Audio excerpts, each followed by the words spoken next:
Semenjak bebas dari penjara, Angelina Sondah kini sudah kembali aktif tampil di layar kaca. Kisah-kisah Angelina Sondah pun masih menjadi sorotan halayak ramai.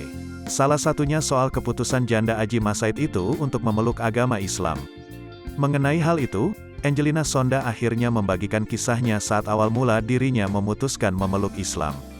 Rupanya wanita yang sempat terjerat kasus korupsi itu mulanya bersembunyi memakai hijab dari sang ayah, Lucky Sondah. Apalagi diketahui saat Angelina Sondah mualaf, sempat terjadi pertentangan dengan ayahanda tercinta. Namun secara perlahan, Angelina Sondah pun yakin untuk menutup aurat dengan berhijab. Diakui mantan putri Indonesia ini, ia sudah mulai berhijab setelah 3 tahun mendekam di penjara. Aku berhijab kayaknya 3 tahun setelah di dalam penjara, setelah divonis, ungkap Angelina Sondah.